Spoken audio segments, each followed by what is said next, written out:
ও বাবা, এখানে তো দেখি ফিস্ট। 14th নভেম্বর হচ্ছে পাপার মানে আমার পাপার বার্থডে। তো যদিও সে আর কোনোদিনও পালন করতে পারিনি। ঢেঁড়স গুলো শুটা হয়ে যাবে, মানে ভেন্ডি গুলো। না না না, ঢেঁড়স দিয়ে চিকেন, এই পাগল নাকি? আমার দ্বারা একটা কাণ্ড হয়ে গেল মাত্র, বিশাল কাণ্ড। আজকে প্রচুর ভ্যারাইটি মাছ এসছে। এখানে আছে বাটা মাছ, দুটো চিংড়ি। কি বলবো, মানে রান্না বান্নার এনার্জি থাকতো না তখন। নতুন নতুন চাকরি শুরু করেছি, কিভাবে কি ম্যানেজ করবো বুঝে উঠতে পারতাম না। ভালো, I am not a book reader, তো everybody knows by this time, everybody knows. 9টা থেকে এখন 12টা হয়ে গেল, বৃষ্টি আর কিছুতেই থামছে না।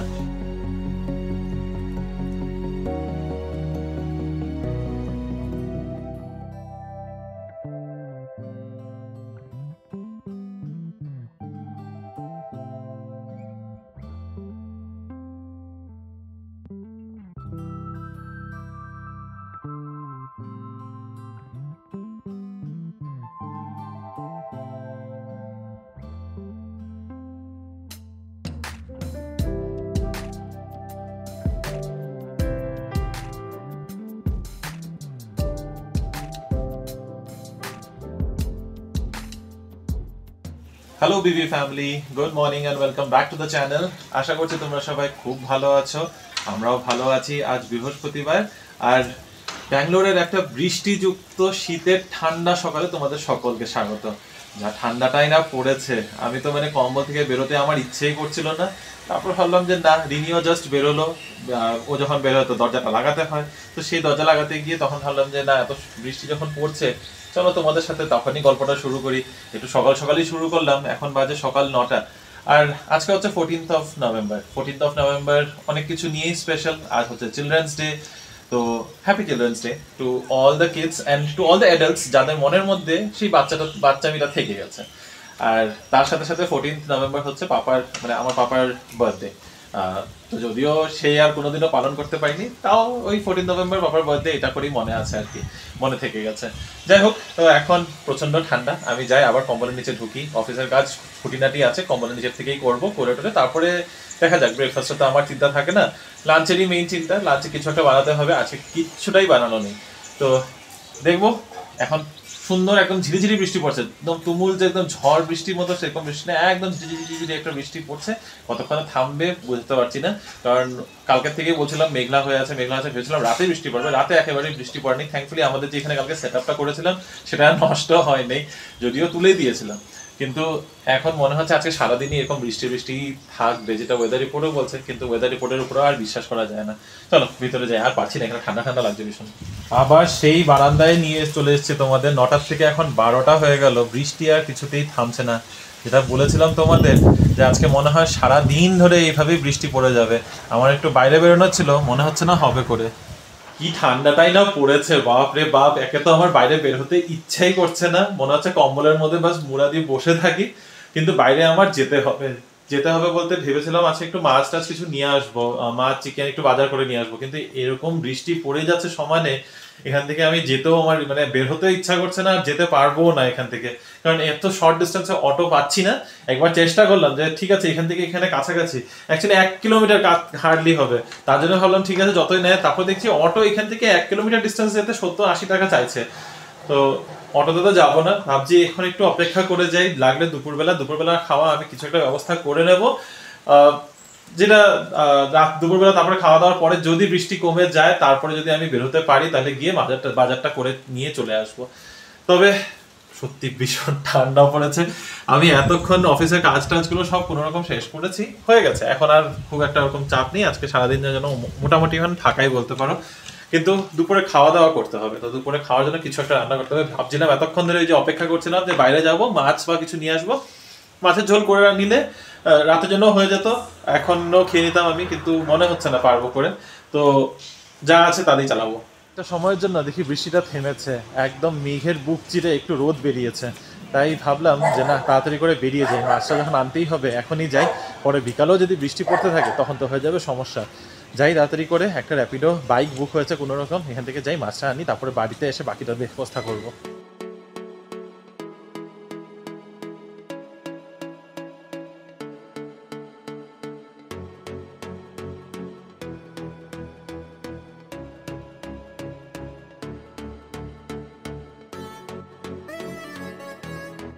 পৌঁছে গেলাম মাই চিকেন অ্যান্ড মোর। আর আসছিলামই যখন, তারপর ভাবলাম যে সেই বাড়ির কাছে ছোটো মাই চিকেন অ্যান্ড মোড়ে গিয়ে কী করবো, এখানেই আসি। ওনার্স কোর্টের সামনেটা বড়, আর এখানের মধ্যে ভ্যারাইটিটাও একটু বেশি থাকে, তোমাদের আগেও বলেছি, তো এখানেই চলে আসলাম। চলো দেখি কি কি আছে। আর মাছ পেলে আর মাছটাই নেবো আজকে। আজকে প্রচুর ভ্যারাইটি মাছ এসছে। এখানে আছে বাটা মাছ, কুচো চিংড়ি, ট্যাংরা, একদম কালো কালো ট্যাংরা, লোকাল ট্যাংরা, তার সাথে আছে তোপসে, এখানে আছে ফলি মাছ, একদম বড় বড় গলদা চিংড়ি, আর ইলিশ, পাবদা, একদম চকচক করছে পাবদাগুলো। তার সাথে এখানে আছে ছোটো ছোটো পুঁটি মাছ, লোটে মাছ, এটা এটা মনে হয় তেলাপিয়া, আর বাসা, রুই, এগুলো তো আছেই। কোনটা নেই একটু ভাবতে হবে। চলে এসেছি বাড়ি, বেশি আর মাথা লাগাইনি। আর মাছ ছিল, রিনিরও ইচ্ছা ছিল আর মাছ খাবে। আমি দেখলাম আর মাছটা বেশ ভালোই ছিল, 1 কেজি একটা মাপের আর মাছ তুলে নিয়ে এসেছি। তার সাথে এনেছি আমার আজকের লাঞ্চ। আজকে আর বানানোর মতো এখন সময় নেই, কারণ অলরেডি আমি যখন আসলাম বাড়িতে ঢুকলাম তখন অলরেডি 2টো বাজে। তো কি এনেছি সেটা দেখাই। এই হচ্ছে আমার আজকের লাঞ্চ। রয়েছে খুশকা। অনেকেই হয়তো জানো এখানে আম্বুর বিরিয়ানি দোকানগুলোর মধ্যে খুশকা পাওয়া যায়। দেখলাম সামনে একটা আম্বুর বিরিয়ানির দোকান ছিল, ওখানের থেকে বিরিয়ানিটা আমার পছন্দ না, তাই খুশকাটাই নিয়ে আসলাম, মানে বেসিক্যালি মশালা রাইস। আর তার সাথে একটা ডিমের ভুর্জি করে নিয়েছি, একটু পেঁয়াজ কেটে নিয়েছি। আমার আজকের লাঞ্চ হয়ে যাবে এতেই। আজকে কয়েক বছর বাদে খুশকা খেলাম। লাস্ট কবে খেয়েছি সত্যি ঠিক মনে পড়ে না। আই থিঙ্ক 2 বছর তো হয়েই গেছে কম করে হলেও। এর আগে যখন কলেজে পড়তাম, না ঠিক কলেজে না, কলেজের পর যখন চাকরি শুরু করলাম, তখন ভাইও যেত কলেজে। সবসময় মানে অফিস থেকে আসার পর রান্নাবান্না নিয়ে তো এত কি বলবো, মানে রান্নাবান্নার এনার্জি থাকতো না। তখন নতুন নতুন চাকরি শুরু করেছি, কিভাবে কি ম্যানেজ করবো বুঝে উঠতে পারতাম না। কোনোদিন হয়তো লেট হয়ে যেত। তখন এই খুশকা রাইস আর কাবাব এটাই ছিল সম্বল। প্রায় আই থিঙ্ক 6-7 মাস আমরা এর উপর দিয়েই চলেছে। হ্যাঁ, মানে এরকম না যে একেবারে বাড়িতে রান্না হতো না, বাড়িতে রান্না হতো। ওই সেদ্ধ ভাত করলাম, কোনোদিনও ডাল ভাত অমলেট করে খেয়ে নিলাম, কোনো ডাল ভাত আলু সেদ্ধ করে খেয়ে নিলাম। কিন্তু অনেকদিন এরকম হতো যেদিন একদম শরীরে এনার্জি থাকতো না, সেই বাড়িতে ঢোকার সময় আমি খুশকা, মানে এই যে খুশকা রাইস, বেসিক্যালি বিরিয়ানির রাইস, যেটা শুধু চিকেনগুলো বাদ দিয়ে যদি খাও এটাকে বলে খুশকা। তো এই খুশকা রাইস নিয়ে আসতাম, সাথে একটা কাবাব নিয়ে আসতাম, 2টো খুশকা রাইস আমার আর ভাইয়ের। আর 1 প্লেট কাবাবের মধ্যে মোটামুটি 8 ছোট ছোট পিস হয়। এখানে কাবাবগুলো ফ্রাই করা চিকেন আর কি। তো ওই চিকেন পকোড়ার মতো কাবাব যেটা দেয়, ওটা 1 প্লেটে 7-8 পিসের মতো থাকে। তো ওই দুজনে ভাগ করে আমাদের এটা মোটামুটি খাওয়া হয়ে যেত। আর কোনোদিন যদি সেটাও দরকার না পড়ে, চিকেন খেতে খেতে মুখ মেরে দিলে, তখন অমলেট করে নিলাম বাড়িতে এসে, যেমন আজকে দেখালাম। তো এই উপর দিয়ে চলতো। তার সাথে এখানে যে কিছু ফ্রাইড রাইসের স্টল থাকে, এরকম রাস্তা কিনারে কিনারে ফ্রাইড রাইস বিক্রি করে, এগ ফ্রাইড রাইস 30 টাকা করে। এখন একটু দামটা বেড়েছে, এখন 50 টাকা করে খুশকা এনেছি। তখন 30 টাকা, 35 টাকা, তারপর 40 টাকা হলো। এর উপর দিয়ে কিন্তু বেশ চলেছে। মাওরাও যখন 2018-তে মাওরা এসেছিল, মাদেরকে খালি বলতাম আমরা খুশকা খেয়েছি, তখন মা বলতো যে কি এই খুশকা, আমাদেরকে একদিন খাওয়াবি। তখন একদিন আমরা ঘরে খুশকা কাবাব এনে খাইয়েও ছিলাম। এমনি মাঝে মধ্যে ভালো লাগে। এখন যখন এত ভ্যারাইটির বিরিয়ানি পাওয়া যায়, তখন আর এই আম্বুর বিরিয়ানিটা ঠিক জমে না। তাও মাঝে মধ্যে যখন পকেট হালকা থাকে, তখন একবার ট্রাই করে দেখতে পারো। খুব কম দামের মধ্যে 90 থেকে 100 টাকার মতো নেয় আম্বুর বিরিয়ানি। কোয়ান্টিটিটা চালের বেশ ভালো থাকে। ওরকম হয়তো টেস্ট হবে না, একটু টমেটো বেসিস থাকে, একটু টমেটো বেস থাকে বেসিক্যালি। তো একটু হালকা ওই টমেটো ওই ফ্লেভারটা বেশি আসে, মনে হবে টমেটো মশলা রাইস খাচ্ছ। কিন্তু ওভারঅল খেতে চাইলে খেতেই পারো।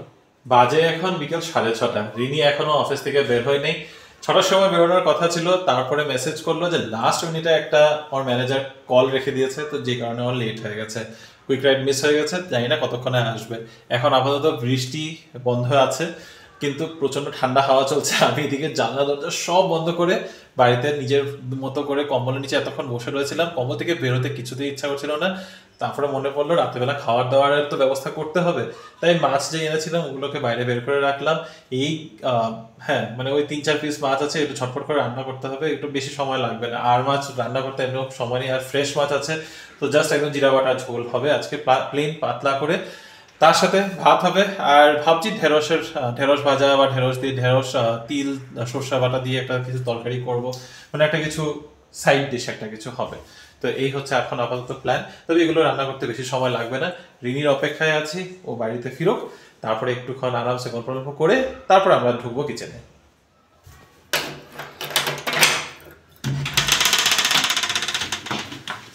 Welcome home.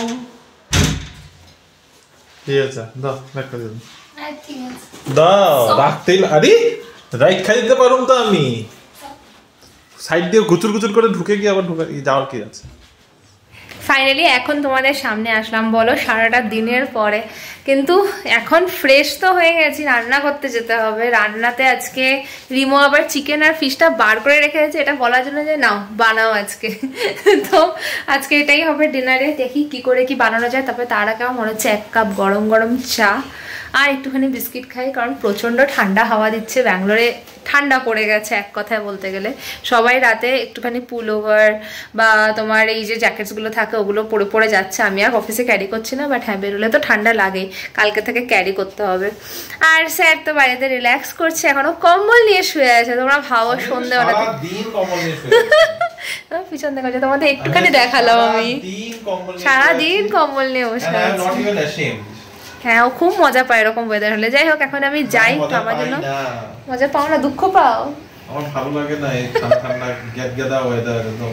হ্যাঁ এই ওয়েদারটা না ভালো লাগে না, এই যে স্যাঁতস্যাঁতে হয়ে থাকে না ব্যাঙ্গালোর, এটা সবথেকে বাজে লাগে। এনিওয়েজ আমি যাই একটু চা বানাই নিজের জন্য। তুমি কি খাবে চা? না নো চা, ওকে তাহলে আমার জন্য একা চা। আমার দ্বারা একটা কাণ্ড হয়ে গেল মাত্র, বিশাল কাণ্ড। চায়ের গন্ধ নিয়ে শুরু করতে।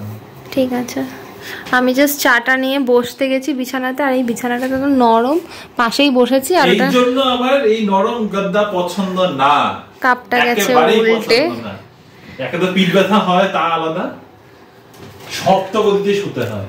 পাখাতে শুবে তুমি এখন টেবিলের মতো, তুমি পাখাতে শুবে। চাটা এই ঘরে আনাটা ভুল হয়েছে, আমি ড্রয়িং রুমেই খাই দেখে সাবধানে। চার উপরে হাত দিন, আমি পাশে পাটা রেখে যেটা হেলে গিয়ে পড়ে গেছে, দেখোনি নাকি? ডিশ ছিল না, না না না না না না, তখন আমি কাপটা তুলতে গেছি।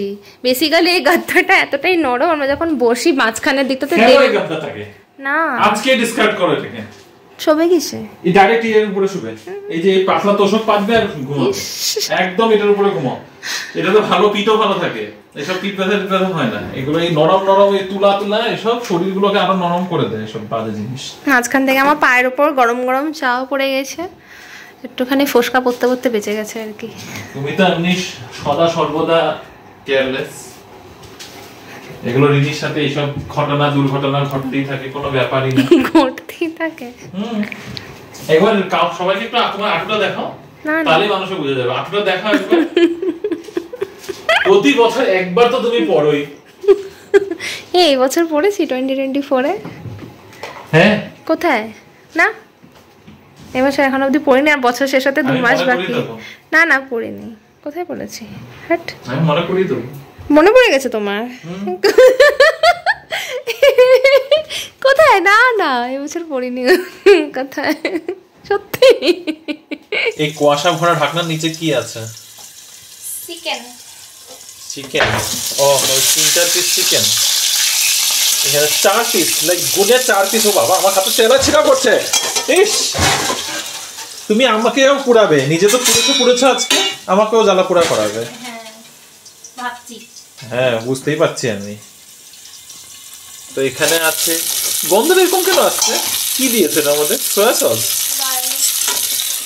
What chicken is this? কি নাম এটা? I don't know what chicken is this. হ্যাঁ? It's like chicken. চিকেন কি নাম?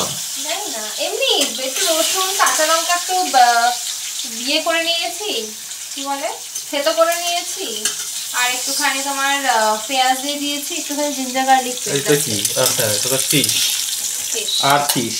আচ্ছা আর মাছটা ইয়েতেই করতে পারতে, প্যানটাতে চিপকানা না? না ওই প্যানটা, এটা তো চিপকানা তো। এটার মধ্যে চিকেনটাকে এটার মধ্যে, এটাকে এটার মধ্যে করলে হয়ে যেত। কম তেলে এটা হয়ে যাচ্ছে। চলো খাওয়ার টেবিলে ডাক পড়ে গেছে, গিয়ে দেখি কি কি রান্না হয়েছে। ও বাবা এখানে তো দেখি ফিস্ট। হ্যাঁ ফিস্ট লাগিয়েছে দেখি এখানে। হ্যাঁ পাপড় তো দেখতে পাচ্ছি, এটা তো নিজ জাতের পাপড়, আর ওগুলো তো চিংড়ির পাপড় নাকি? চিংড়ির পাপড়গুলো সব আমার। হ্যাঁ খাও খাও, আমার খুব একটা আহামরি পছন্দ কিছু হয় নাই। এটা মসুর ডাল মনে হচ্ছে, মসুর ডাল পেঁয়াজ সম্বার দিয়ে এটা চিকেনটা তো কি দেখেছিলাম, এটা কি বানিয়েছো এটাকে কষিয়ে? হ্যাঁ করকরে, এটা করকরে কোথায়? করকরে আই মিন এটা করকরে এটা করকরে কি করে হয়েছে? ড্রাই এটার উপরে মেকআপ পড়েছে প্রচুর, তখন যেরকম দেখেছিলাম ওটা মানে মাত্র জাস্ট খালি কষিয়েছি, ওইটাই তো মেকআপ। আর আছে আর মাছ আছে। আর মাছটা তো চলো আমি এনেছি, it was suppose to be there. এই চিকেনটা আমার একটু চিকেনটা অ্যাকচুয়ালি তে আমি ভেবেছিলাম ঢেঁড়স আজকে বের করবো, ঢেঁড়স গুলো শুটা হয়ে যাবে, মানে ভেন্ডি গুলো। না ঢেঁড়স দিয়ে চিকেন, এই পাগল নাকি? ঢেঁড়স দিয়ে চিকেন না, ঢেঁড়সের ভাজা বা ঢেঁড়সের তরকারি করবো ভেবেছিলাম। তারপরে মাছগুলো যখন বের করলাম, তারপরে হঠাৎ করে দেখলাম যে 3-4 পিস চিকেন পড়ে রয়েছে, তাই এটাই বের করে নিলাম, এটাকে শেষ করে দিলে ভালো। তো আজকে মাছে মাংসতে একদম চিংড়ির পাপড়, সাথে হচ্ছে আবার চিংড়ির ব্যাপার। আচ্ছা হ্যাঁ, তো বেসিক্যালি মাছে মাংসতে আমাদের আজকের ডিনার হচ্ছে। বাহ ভালো, চলো কয়েকদিন নিরামিষ খেয়ে অবশ্য কালকে আবার নিরামিষ, কিন্তু কালকে শুক্রবার, কালকে আমাদের ঠাকুরের উৎসব আছে। ও আমি তো চিকেন আমার লাঞ্চের জন্য করে ফেলেছি। তুমি খেও, আমি খাবো না, আমি তো দীক্ষিত তাই। যাই হোক, আমাদের ঠাকুরের জন্মতিথিটা কালকে হবে, তো ওইটার জন্য নিরামিষ, আবার শনিবারও নিরামিষ, তো এই জন্য আজকে মাছে মাংসতে খেয়ে একদম মানে টইটুম্বুর করে রাখবো নাকি? না ঠিক আছে, চলো খেতে বসি, প্রচন্ড খিদা পেয়ে গেছে আমার। অনেকটা রাত হয়ে গেছে, এখন 12টাও বেজে গেছে, ডিনার তো সবকিছু ডান। না 12টা বাজতে 3 মিনিট বাকি আছে। ও আচ্ছা, আর আমরা এখানে দেখছি দেখো টুয়াইলাইট ব্রেকিং ডন পার্ট 1। আমার ভীষণ ভালো লাগে এই পার্টটা, রিমোরও খুব ভালো লাগে, এবং আমাদের জানি না কি হয়েছে, দুজনে মিলে আমরা দেখেই যাচ্ছি না, বলো না আমার মানে তুমি দেখছো দেখে আমি বসে আছি, আমার মুভির থেকে বুকটা বেশি পছন্দ, ওই যে এখানেই রাখা সামনেই আছে বুকের সেটটা আমার, তো আমার বুকটা পড়তে বেশি ভালো লাগে। আমার হঠাৎ করে ইচ্ছা হচ্ছে এখন যে আবার বুকটা পড়া শুরু করি, পুরো সিরিজটা যদি না পড়ি, আমার মানে ব্রেকিং ডন বুকটার মানে লাস্ট পার্ট যেটা বুকের, সেটা পড়তে ইচ্ছা আছে, দেখা যাক যদি আবার শুরু করতে পারি। যেরকম মাঝে হ্যারি পটার পড়া শুরু করেছিলাম সিরিজটা, এবার ভাবছি ব্রেকিং টুয়াইলাইটটা, অনেক বছর হয়ে গেছে, আই থিঙ্ক আমি লাস্ট 2011-তে পড়েছিলাম, তারপরে আর পড়ি নেই, বইগুলো আছে বাস। তা এখন 13 বছর তো হয়ে গেছে, ভাবছি আবার একবার পড়লে একটু রিফ্রেশ হবে। রিনিকে আমি মুভিটা দেখতে দেখতে মাঝে মাঝে বলছি যে জানো বুকের মধ্যে এরকম আছে, বুকের মধ্যে ওরকম আছে, বুকের মধ্যে এই ডিটেলগুলো দেওয়া আছে, তো এই আর কি। ভালো, আমি I am not a book reader, তো everybody knows by this time, everybody knows. হ্যাঁ সবাই তোমরা জানো, তো আমার বুকস নিয়ে তো অ্যাকচুয়ালি তো নলেজ নেই, বাট আমার এরকম তো মুভিজে দেখতে খুবই ভালো লাগে, আর ইয়েস এই পার্টটা তো সত্যি খুব পছন্দের। তোমরা কি দেখেছো, কতদূর দেখেছো অবশ্যই জানিও, না দেখে থাকলে অবশ্যই দেখো। আমরা এটা দেখছি অ্যামাজন প্রাইমে, মোটামুটি সবগুলো সিরিজই আছে যেটুকু দেখতে পাচ্ছি, আর একটা মুভি মানে সবগুলো পার্টই আছে, আর একটাই শুধু বাকি আছে, আই থিঙ্ক ওটাও আমাদের এই উইকেন্ড আসার আগেই কমপ্লিট হয়ে যাবে। তবে কালকে ফ্রাইডে অফিসও আছে, কিন্তু আর কতক্ষণ বাকি? বেশি না, এর পার্টটা বেশিক্ষণ নেই, আর বেশিক্ষণ বাকিও না, আই থিঙ্ক 15-20 মিনিট মতো বাকি আছে, দেখি আমরা ঘুমিয়ে পড়বো। কিছু কিছু মুভি দেখা একদম নেশার মতো, একটা মুভি দেখে শেষ করতে না করতে মনে হয় যে নেক্সট পার্টটাও যে শুরু করে দিই, সেই একই ব্যাপার হয়েছে। ব্রেকিং ডন পার্ট 1 শেষ হলো, এমন জায়গায় একটা শেষ করে তখন মনে হয় যে পার্ট 2টাও দেখি। দেখা শুরুও করেছিলাম, 10 মিনিট দেখার পর ভাবলাম যে না আর না, এরকম দেখতে থাকলে কন্টিনিউ দেখতে থাকলে দেখতেই থেকে যাব। কালকে অফিসও আছে, দুজনেরই অফিস যেতে হবে, কাজ আছে প্রচন্ড, তার সাথে সাথে আমাদের গুরুদেবের মানে আমি যে ঠাকুরের দীক্ষিত, হ্যাঁ আমি অলরেডি ঠাকুরের দীক্ষা নেওয়া হয়ে গেছে, তো আমি যে ঠাকুরের দীক্ষিত সেই ঠাকুরেরও কালকে মানে জন্মতিথি, তো কালকে পুজো পালিও দেওয়ার ব্যাপার রয়েছে। অফিসে যাব, অফিস থেকে চেষ্টা করবো তাড়াতাড়ি চলে আসার, সকাল সকাল উঠে এত কিছু আয়োজন করে তো আর যেতে পারবো না, একটু দেখবো, চেষ্টা করবো যেন অফিস থেকে তাড়াতাড়ি এসে তারপরে যা করার মতো করবো। তার বাদে কালকে এমনি তো রাস পূর্ণিমা, তো রাস পূর্ণিমা তিথিতে কালকে গুরু নানক জয়ন্তীও রয়েছে, তার সাথে সাথে রাস পূর্ণিমার তিথিতে অভ্র আর রিয়া মানে দুজনেরই ওদের রাস পূর্ণিমার তিথিতে জন্ম, তো ওদেরকে তিথি হিসাবে হ্যাপি বার্থডে। এনিওয়ে এসব কথা একটু বেকার কথাই বলছি, তবে আজকের এই ব্লগটার মধ্যে বিশেষ কিছু দেখানোর মতো ছিল না, ছোট্ট একটা ব্লগ। যদি কিছু ভালো লেগে থাকে please to like, share, comment and subscribe to our channel Bengaluru Bengalis. দেখা হবে কাল আবার একটা নতুন দিন, নতুন গল্প, নতুন ব্লগ নিয়ে। আশা করছি কিছু ভালো জিনিস শেয়ার করতে পারবো। উইকেন্ডও শুরু হয়ে যাচ্ছে, উইকেন্ডের আগামী 2 দিন মানে স্যাটারডে আর সানডে, তারপরে তো ফাঁকা বাড়িতেই থাকবো, এমন কোনো প্ল্যান নেই। যাই হোক, আরো একটা কথা ভাবছিলাম তোমাদের বলবো, সেটা হচ্ছে ছাদের হাট 23rd নভেম্বর। 23rd নভেম্বর হলো ছাদের হাট ভেনিউ, সব এখানে পাশে, আমি এখানে অ্যাড করে দিচ্ছি, তোমরা একবার চেক আউট করে নিও, কমিউনিটি পোস্টও দিয়ে দেবো।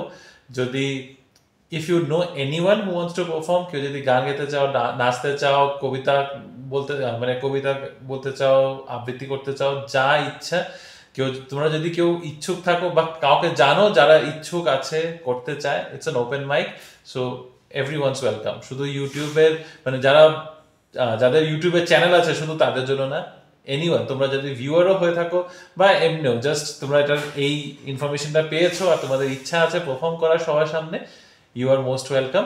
তো অন দিস নোট আজকে ভিডিওটাকে শেষ করছি, দেখা হবে কাল আবার একটা নতুন ভিডিও নিয়ে। Tata, bye bye, good night.